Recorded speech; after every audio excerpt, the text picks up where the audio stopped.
Lamitschko. I'm Christian Lamitschka, and today I present you Andrew Heller. Andrew, welcome to the show. It's a pleasure to be here with you.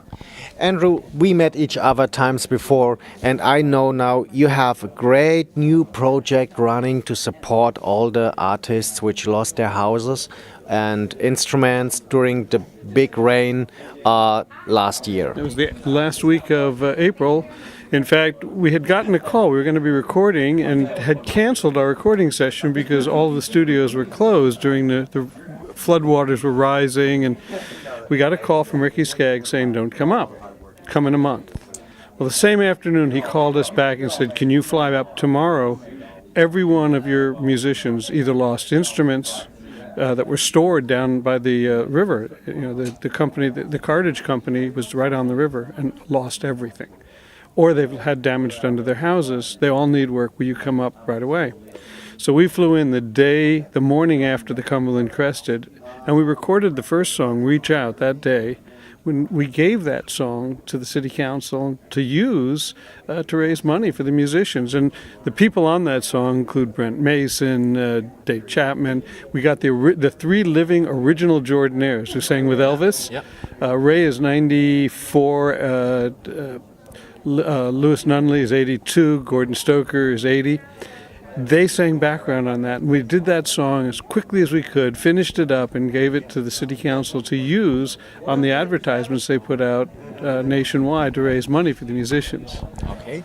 Maybe who had this great idea for this CD cover? Folks, just have a look. Isn't it unbelievable? It looks so great. Who had the idea for it? It actually was my wife. My wife is a very, very religious woman. My songs are inspirational and inspirational country and some country ballads. But she said, "You're singing a song that's a song you're trying to reach people's hearts and trying to get them to help one another. And you need a picture of Christ reaching out." Okay. And maybe reaching into their pockets a little so that they will pull out a little bit of change to help some of their brethren in Nashville. Okay. There are 13 songs on it. Which is your favorite song? That's hard to say. Every song here has a story. "Reach Out," of course, was written by Boomer Castleman, who's a Nashville native. Yep. "The Way the Wind Blows" is a very special song. It's a love song written by a 94-year-old man who won the first reality television show, a show called "So You Want to Be a Composer," in 1950. Among the artists, the musicians who were the stage artists for the show, were people like Perry Como, Doris Day. The man, Roy Swain, is now 94 and is still writing love songs. He wrote for Perry Como for many years. We recorded this song on his 94th birthday, and it's a beautiful, beautiful love song. So I love that song. Of course, there's a large number of new songs in here. All of them are great. We did a song by Irvin Drake, the man who wrote "I Believe," that had never been recorded. He'd written it for Frank Sinatra, and when they went to record, had recorded two other songs of Irvin's, and this song never got recorded. It kind of got lost in his notebooks. Well, I sang for the American Songwriters Guild. I sang a show in New York for Irvin's 90th birthday, and he gave me a present on his 90th birthday, which was copies of his notebooks.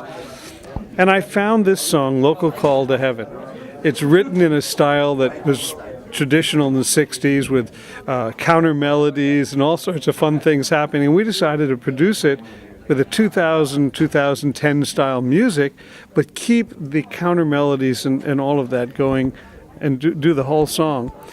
And that was a lot of fun. And of course, "My Friend," which was only recorded once and never became popular. It's a beautiful, beautiful song. We recorded it. It's now number 19 on the national charts on FMQB and still climbing, and was one of the most added songs last week. It's a beautiful song. There's great style of country music behind it, but it's also a very passionate song. I like songs that make people feel good and tell a story that I can wrap myself around. If I can feel the story, I can sing it. Okay. Andrew, if music fans like to keep up to date about what's going on with you and your project, where they have to go to? The best place to go is www.heller.com, and that has links to our YouTube channel and to keeps track of most of our performances that we're doing. Although I don't think we've updated the performances yet for this next quarter. It has videos on it and has all of our albums that we're currently doing, what we're in the studio working on. So, Andrew, it was great to have you on the show and hope to see you the next time again. I hope to see you again next year here.